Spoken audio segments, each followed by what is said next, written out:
सर कुछ साल पहले स्टाफ रूम में एगो लड़की फेल भइला के वजह से आत्महत्या कैले रहे और शायद अब चुड़ैल बन गेल बिया। सब बकवास है। विज्ञान में भूत प्रेत चुड़ैल ये सब सुनल बात है और विज्ञान में एकरा खातिर कोनो जगह नहीं खे।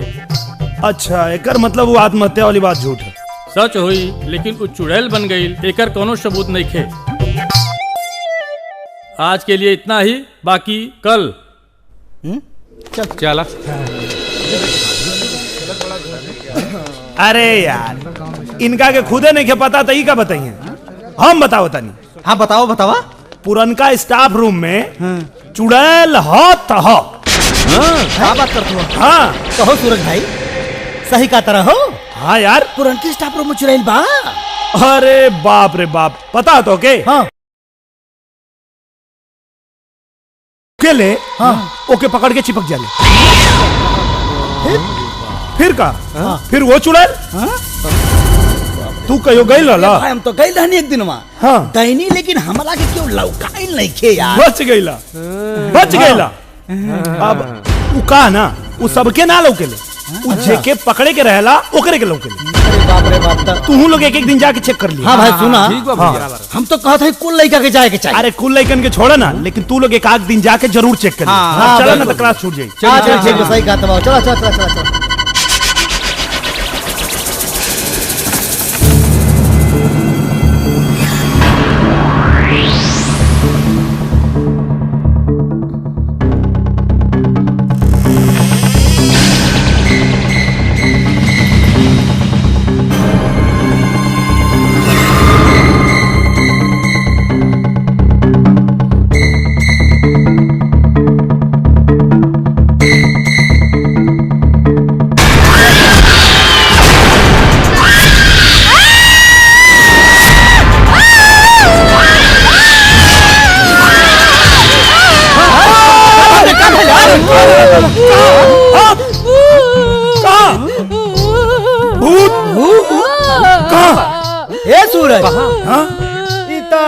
पुरनका स्टाफ रूम हुआ हो ना जौने में वो लड़कियां फांसी लगा के मरल रहे।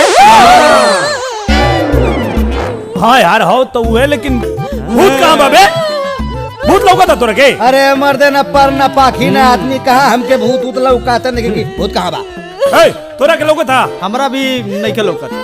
श्याम हाँ कहीं भूत लौका था का रे? ना भैया तोहरा लौका था कि तोहरा लौका था? हाँ हमरा के यार सच बताई तो हमरो नहीं खेलौकत। मतलब ये हो कि तोहरा भी नहीं खेलौकात, इनकरा भी नहीं खेलौकात, इनहू के नहीं खेलौकात, हमहू के नहीं खेलौकात, तो इनकरा के कहां से लौकाता भैया? ये बतावा हमके लागत कहीं फालतू बात करता। ऐसा ना कुछ गलत फहमी हो गई। ए काजल, ए तनी फिर से देखा था? देखा कहाँ बा? देखा? अरे तू एक बार देखा था? देखा हमनी के नहीं खेलो तो तोहरा के कहां से लौका था? फिर से देखा।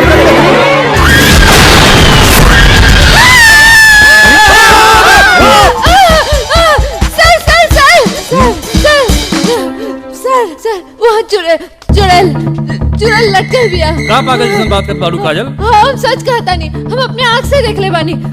स्टाफ रूम में चुड़ैल लटकल बिया।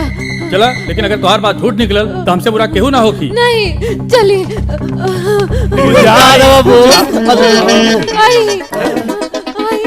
ऊपर देखिए चुड़ैल लटकल बिया। काजल हम तो देख लेली और तू देख के बताओ कि कहाँ बा चुड़ैल? सर यह बात तो हमनी के कब से समझावता नहीं जा। ईमान एक तैयारी नहीं की, बिना वजह चिल्ला चिल्ला के यहाँ सबके जुटौले बाड़ी। बताइए सर। बोलो बोलो।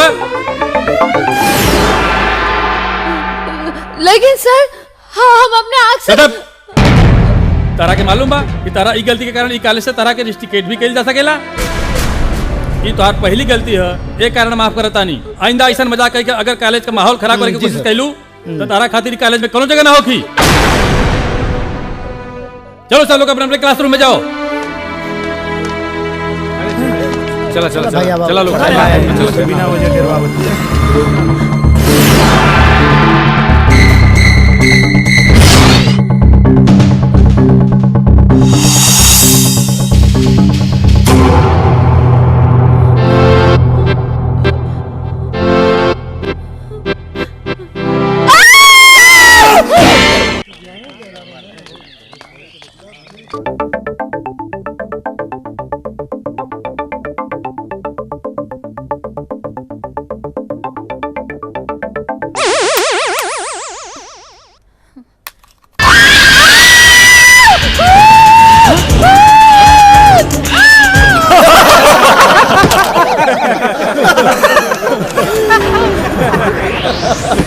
Silence silence. काजल ई का बदतमीजी बा हैं? चुपचाप बैठल रहा ना तो क्लास से बाहर निकाल दे, समझ लो। आई एम सॉरी सर।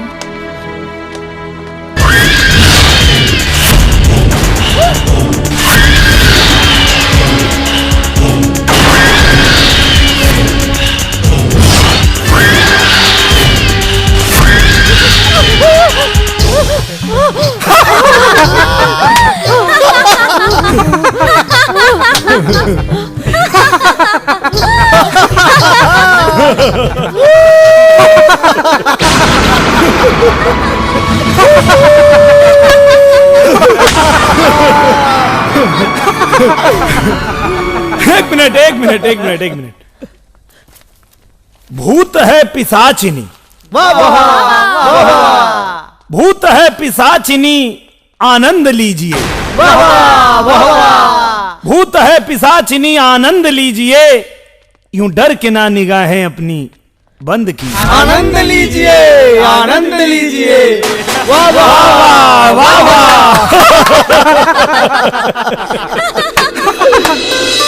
माई निकला तनी। नाश्ता तो ठीक से कैला है ना, ये तनी फल और बादाम खा लो। अरे बाबूजी के तैयार होके से पहले हमके निकले के पड़ी। तनी खा। अरे ना, वो अपने साइकिलवा पे हमके बैठा लिए हैं। कुल दोस्त हमार मजाक उड़ावे सर। हम जाता नहीं। भैया दूध तो पीला।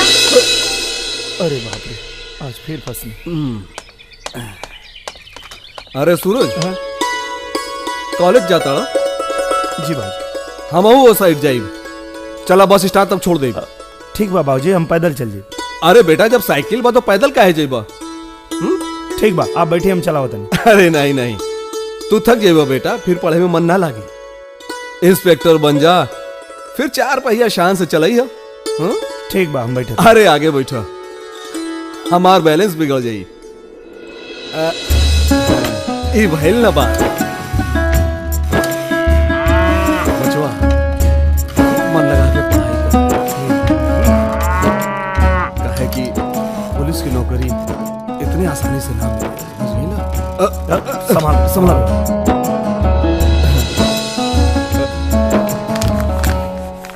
ई ला बेटा, तोरा खर्चा खातिर, हाँ? और ई ला तोरे दूध बादाम खातिर। काहे कि हमार बेटा इंस्पेक्टर बनी। जब इंस्पेक्टर बन जाइए तो जौन मन करी तवन करिए। अभी घर से सीधा कॉलेज जा, कॉलेज से सीधा घर आओ। हाँ हाँ रास्ता में गब्बाजी ना करब, मन लगा के पढ़ब। अब हम जाएं बाबूजी? हाँ, जा बेटा, जा जा, खुश रहो। आवा आवा, प्राइमरी पाठशाला के विद्यार्थी आवा। अरे यार, हम कितनो मना करी ले, बाबूजी साइकिल पे बैठा के बस स्टैंड तक हमके छोड़बे करेंगे। अरे यार ये सब बात छोड़ा, आज का ताजा खबर सुना। मिस काजल का 4 पहिया वाहन आज हो गई बा टाइम टाइम फिस, और वो आ रहल बानी बस से। क्या बात करता? हाँ, अब एगो काम करा कि बाबूजी के सदमा से बाहर निकला और मिस काजल के साथ है कॉलेज तक का सफर नैन मटका करत जइहा। साले कमीना। अरे ला, बसो आ गई। हाँ चला चला।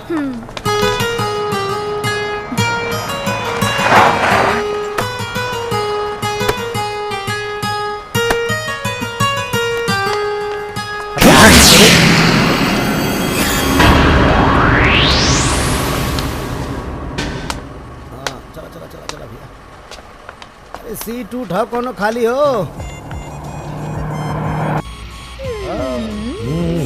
बैठ जा।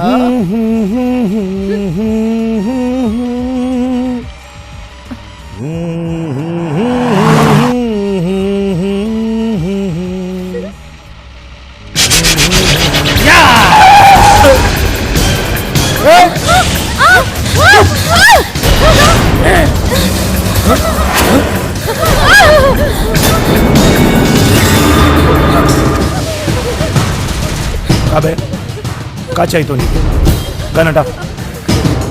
चुप रहा, मैं तो सब जाने का गोली मार। कहा था नहीं वहां से गन हटा ले।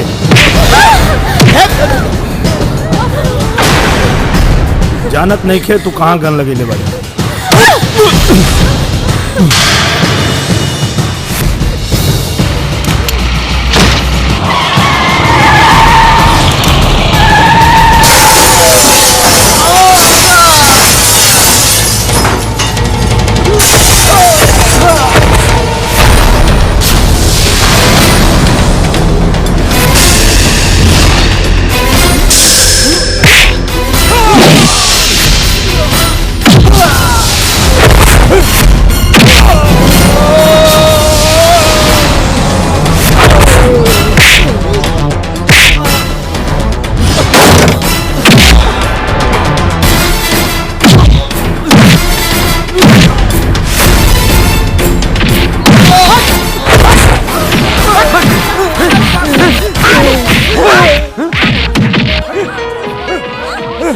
हमने की पुलिस के बुलावे की चाहिए।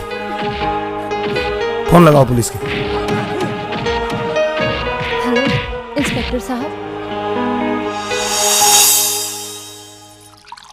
और ये तोहार सपूत बसे में मारपीट करे लागल। अरे सरक गई। हेलो पानी ला पानी। माई वो आतंकवादी रहने से अच्छा अब बस के अपहरण करे की कोशिश करत रहने से। सुन लो, सारी दुनिया के ठेका ही ले ले बाड़े। अरे हम पूछो तानी तोरा के हीरो बने के का जरूरत रहल? कुछ हो जाए तब उनकरा से निपटे के पुलिस के काम हो। आखिर पुलिस काहे खातिर बा? और सबके गोली लग जाए तो माई पुलिस आके का करी? बस तू ही रहला ना हीरो बने खातिर। अरे चुप ना रही, तनी शांति से ओकरा खाना तो खाए दी, बाद में जितना मर्जी होई बोलब। हाँ हम तो दुश्मन नहीं कि इनका अच्छा बुरा ना सोची। ई जो तो लाड प्यार है ना एके बिगाड़ देले। कौनो दिन मारपीट के चक्कर में एको केस में फंस गई ना तो एकर इंस्पेक्टर बने के ख्वाब सपना सपने रह जाई। बुझलू?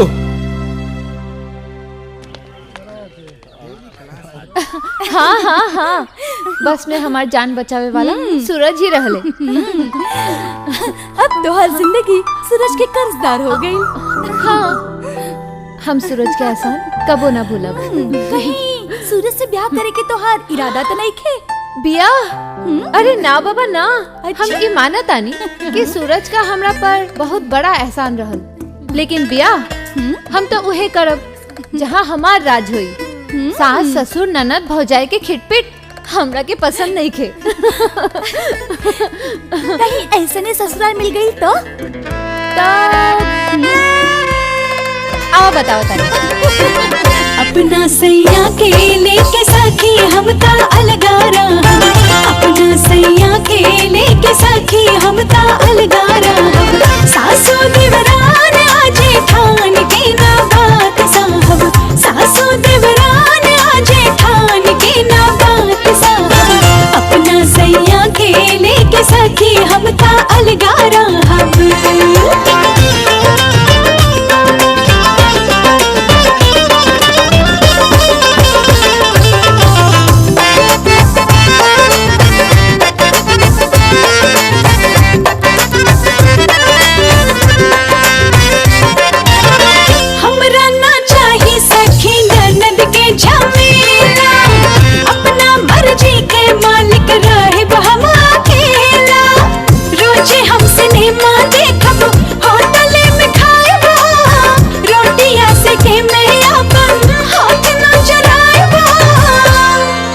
नाही दोष बतोहरो बबुनिया, आन्हर भइल बा दुनिया हो।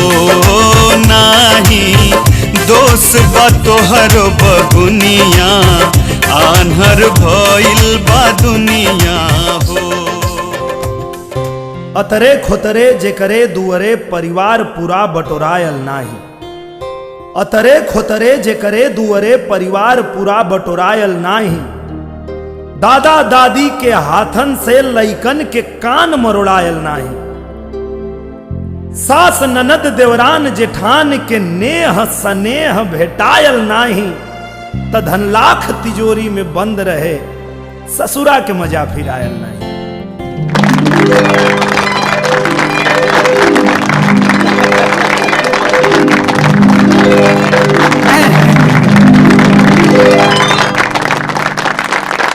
कि नाही दोष बतोहरो बबुनिया, आन्हर भइल बा दुनिया हो। नाही दोष बतोहरो बबुनिया, आन्हर भइल बा दुनिया हो।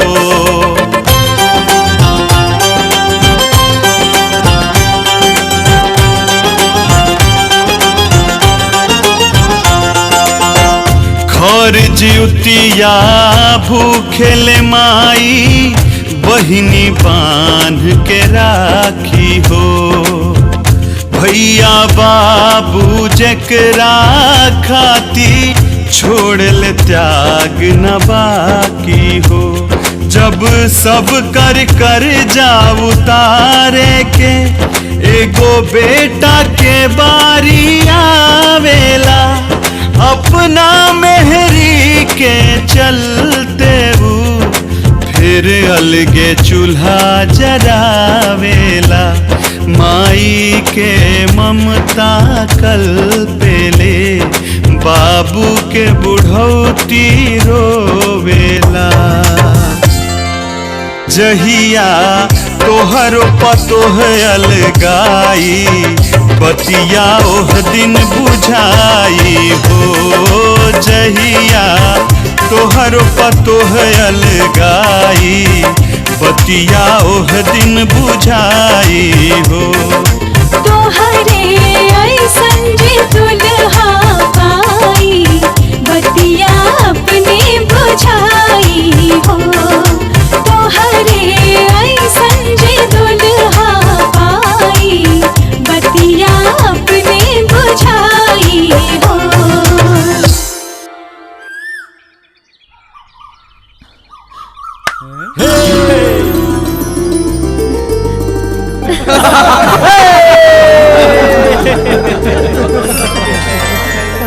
सोचले रहने की अब की जरूर पास हो जा, लेकिन सरवा तन की कसर रह गई। लेकिन तू मत रोवा, तोहर पहली बार बाने, यही खातिर तोहरे आँख से आंसू छलकता। का हो? हे भगवान, ये से तो हमार जीव आजीज हो गइल हो। जब देखा तब पुलक्का चुकावत रही है। तोरा के का मालूम बा हम कितना मेहनत कर ले बानी।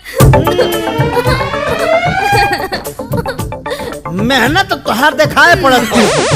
जितनी मेहनत तू कैले बाड़ू कुल देखात हवे, एकदम टनाटन बाड़ू। चुप रहा। बस खाली तोहरे पढ़ाई में तन की भी कसर रह गइल रहे। अरे तू लोग यहाँ बैठल बड़ा। हाँ ला मिठाई खा। कहाँ खोज के आवता नहीं। ले मिठाई खा। मिठाई? हाँ हाँ का कौना खुशी में? अरे पास हो गई नहीं भाई। सारा मिठाई क्या बता? यहाँ सारे पास होने खातिर कौन जगह नहीं सारे। सूरजो काजल पास हो गए महाराज।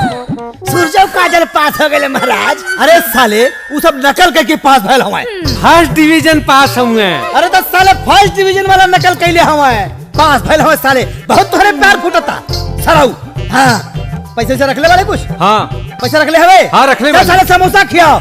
सूरज के बारे में परेशान हवाए, वो सराऊ को तो बैठ के चोट लड़ावत होई है। मत काजल, गुदगुदी होता। गुदगुदी तो होबे करी। फर्स्ट क्लास से परीक्षा जे पास कैले बाड़ा। अच्छा तू नेखो के लिखा? हाँ कैली हाँ, लेकिन तोहके अभी एगो और परीक्षा पास करे के बा। हाँ पता बा, पुलिस के परीक्षा पास करब तब जाके बाबूजी के सपना पूरा हो। तू एकदम बुद्धू बड़ा। हम ऊ परीक्षा के बाद नहीं की करत।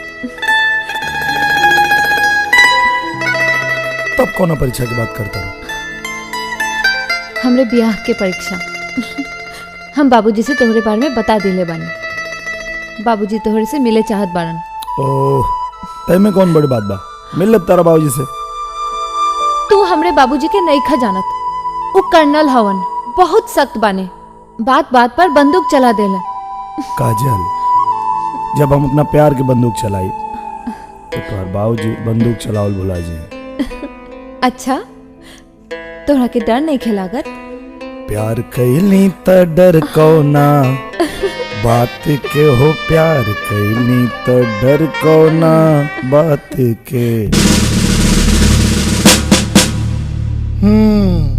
तो तोहरे नाम सूरज हो? जी सर। पुलिस ऑफिसर बने के तैयारी करत बाड़ा है? हाँ जरूर, हमरे बाबूजी की इच्छा है कि हम पुलिस में भर्ती होगी। आजकल हमरा बेटी काजल के संगे बहुत घूमत फिरत बाड़ा है। ना सर। बताओ सर। शट अप, बात पूरी होके दे। प्यार करेला काजल से? ना सर। नहीं?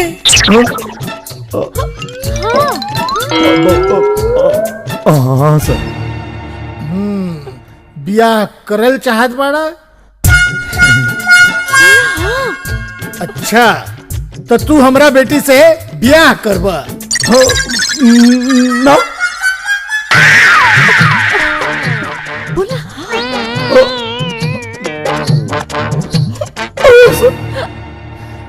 ई का हाँ नाही लगोले बाड़ा, सीधा जवाब द, हाँ या नहीं।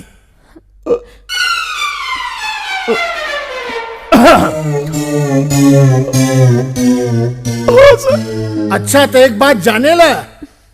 कौन सा? हुस्न कहता मोहब्बत के दीवानों से। वाह वाह वाह वाह वाह वाह। मेरी गलियों में आना कफन बांधकर। कहाँ सर? कफन? हाँ कफन। कफन? इश्क बाजी करेगा वही नौजवान, जान बाजी लगाएगा जो शादी कर। यस।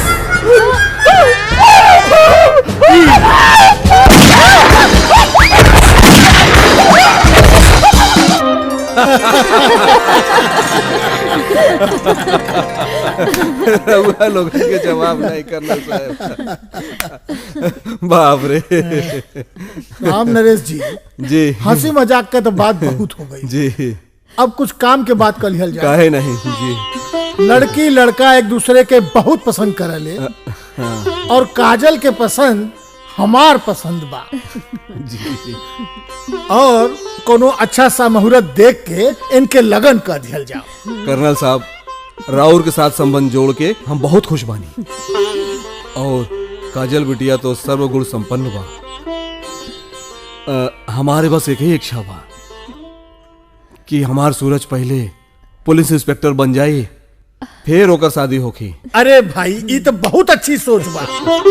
आपन गृहस्थी बसावे खातिर पहले अपना पैर पर खड़ा होकर बहुत जरूरी बा। चली हम आपकी बात मान लेता नहीं, लेकिन एगो बात आपके हमरो माने के पड़ी। हाँ हाँ काहे नहीं भाई। हम चाहता नहीं कि काजल के और सूरज के लगन आज ही कर दिया जाए। अरे आप तो हमारे मुंह की बात छीन ले ली। मुंह मीठा कर। आप मीठा करी।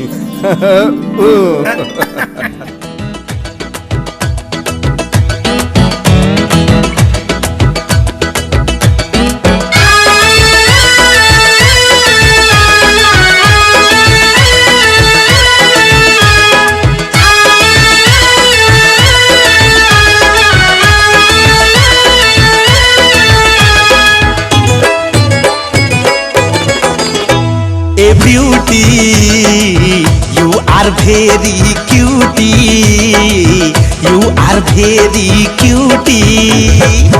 Not working, हमरी खोपड़िया, not working, हमरी खोपड़िया, दिल में काटे लागल चिऊटी। ए beauty, you are very cutie.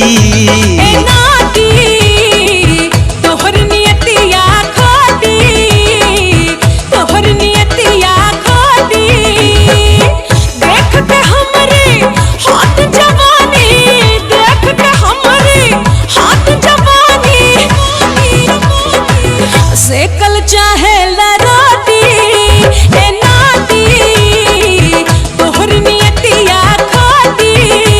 A beauty, you are very cutie.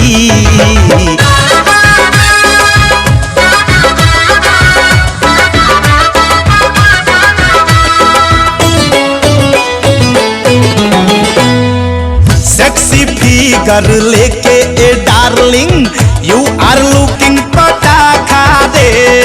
Slowly slowly लूट गइल बा दिल के सगरो इलाका रे। तू तो बड़ा पच्चीस बरस का, I am only 20 ए नाती तोहर नियतिया खाती, तोहर नियतिया खाती।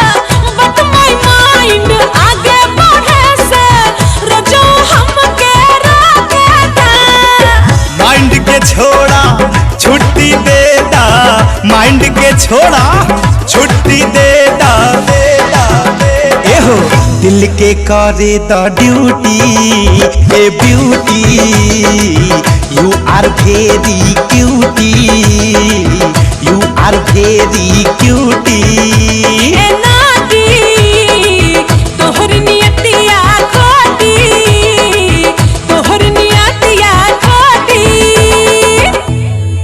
हाले शहर से आई नहीं है। हाल समाचार ठीक बा। बोला। बस ठीक बात तोहर हाल समाचार कैसे बा? सब बढ़िया। हाँ हाँ बढ़िया बा। हम मुझे कह रही हूँ। अच्छा वहाँ बहुत सुंदर लग रहा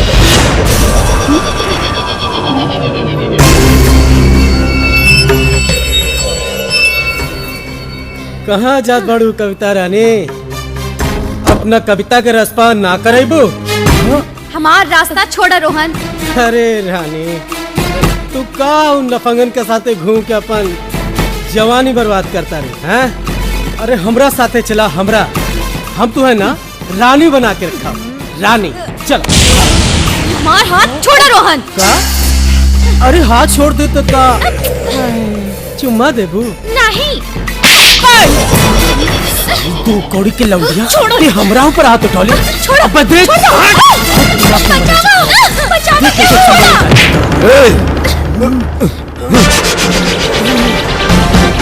चुम्मा लेने के बहुत शौक है ना तोहरा के? हम देवावतानी। अरे हवलदार तोरा पता नहीं है कि तू केकरा ऊपर हाथ उठौले बाड़े? एकर कीमत तोहरा के चुकावे के ही पड़ी। ते अपना जिंदगी में सबसे बड़ा गलती करने वाले हवलदार। तोर बुरा टाइम शुरू हो गई तोर बुरा टाइम। चुप! ये थाना तोरे अमीर बाप के फार्म हाउस नहीं। एकरा बाद एको आवाज निकलल तो तोरा पिछवाड़े पे इतना लाठी मारब कि सवेरे पखाना करे में तोरे के 10 बार सोचे के पड़ी कि करी कि ना करी। सोच ले ना तो बड़ा पछताइबे हवलदार। ठीक बा, अब तुम्हारे बाप के जब फोन घनघनाई तब पता चली साला तू कौड़ी के हवलदार हमारा ऊपर हाथ उठावा था।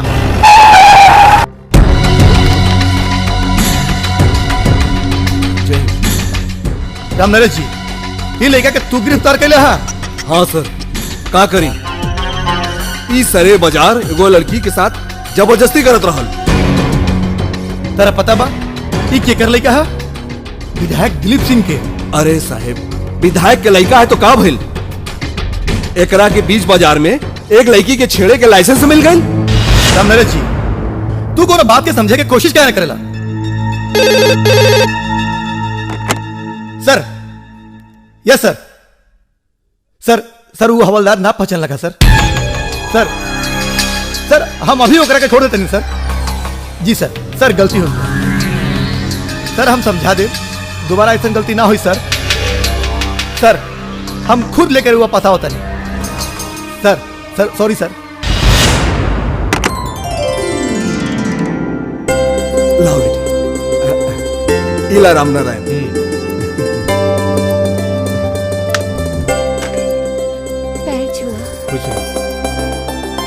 राम नरेश हमनी के एक के साथे पुलिस के ट्रेनिंग कैनी था और एक साथ एक ही थाना में ड्यूटी भी ज्वाइन कैली, लेकिन हमनी के दोस्ती रिश्तेदारी में बदल जाई ये कबो नहीं सोचली। राम नारायण तो तोहार बड़ापन है। खुश तो हम बहुत बानी काहे कि बैठे बिठाए आकाश ऐसे हमें दामाद मिल गई। राम नारायण सविता बिटिया से कुछ पूछेगा तो पूछ ली। अरे काहे शर्मिंदा करत बड़ा हो राम नरेश? कोनो अच्छा मुहूर्त निकाल के ब्याह के तैयारी करा। तो फिर इला मिठाई खा। अब हम दोस्त से संधि बन गई।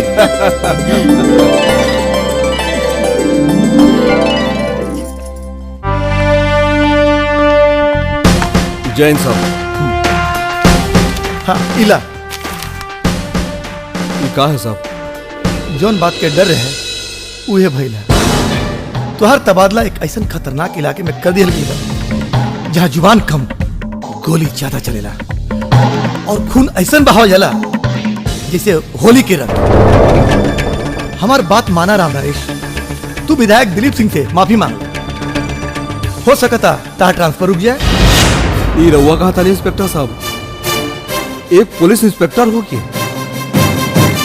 फिर आम आदमी की सुरक्षा के का हो? राम नरेश, तू एगो क्रिमिनल बेल्ट है जहाँ तहार ईमानदारी के कोनो वैल्यू नहीं खे। अगर हम सिर्फ अपने बारे में सोच ले रहते इंस्पेक्टर साहब, तो ये पुलिस फोर्स कब्बो हम ज्वाइन ना करती। और हमरा खातिर ई सिर्फ नौकरी ना, एगो जिम्मेदारी है। हम काले जाके ज्वाइन कर लेता नहीं। जय हिंद। शुक्ला जी नमस्कार। नमस्ते नमस्ते। शुक्ला जी प्रणाम। प्रणाम प्रणाम। नमस्ते शुक्ला जी। नमस्ते नमस्ते शुक्ला जी। नमस्ते नमस्ते मास्टर जी, का हाल चाल बा? शुक्ला जी, ए बारी के चुनाव आप ही जितबे, लेकिन का अपने जेकरा सामने खड़ा भइल बानी ओकरा के भवानी सपोर्ट करता ने। अपने के डर नहीं लागत? अरे डर काहे का? पब्लिक के प्यार बा, भगवान पे भरोसा रखी, सब ठीक हो जाए। अच्छा नमस्ते शुक्ला जी।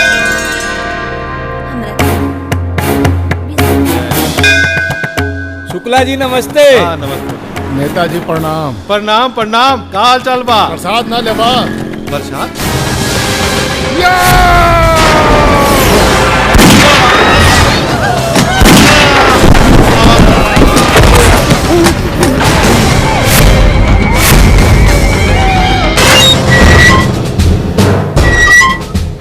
भवानी, अब देखतानी कि तू हमारा हाथ से कैसे बचत अड़े। तो अपराध के जड़ में कानून का ऐसन कील ठोकब कि तो सारी जिंदगी जेल में चक्की पीसत बीती। तानी के सब जने कान खोल के सुन जा। ई गवाह के कल हम कोर्ट में पेश करतानी भवानी के खिलाफ। अब देखतानी कि हमारा हाथ से कैसे बचत।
चालीस। अरे ले आओ भाई, ले आओ दो सब चाय। अरे लावा लावा चाय। दीनानाथ जी। हाँ इंस्पेक्टर साहब पागल हो गए बारे में।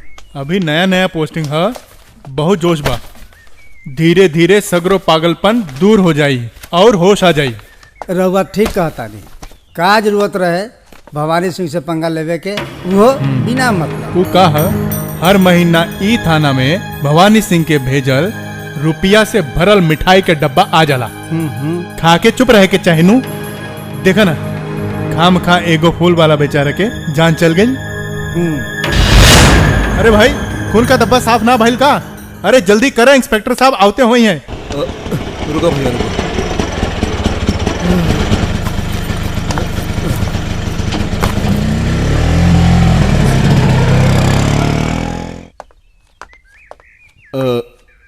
हमरा के इंस्पेक्टर प्रधान से मिले के ह बहादुरपुर थाना से आयल है। हवलदार राम नरेश। अच्छा अच्छा, रउए नाम बा राम नरेश। त रउआ यहाँ काहे खातिर रहनी हा? रउआ बहादुरपुर में रह जती नु आए? मतलब ही श्रीमान, ड्यूटी के अंतिम समय में रउआ की ये थाना मिल रहे ट्रांसफर लेवे खातिर। जय प्रधान जी। जय हिंद साहब। जय हिंद साहब। का बात है? यहाँ ज्वाइन करे खातिर बहादुरपुर थाना से आयल बाणे। अच्छा अच्छा, का नाम है? हवलदार राम नरेश। ई हमारा ट्रांसफर लेटर।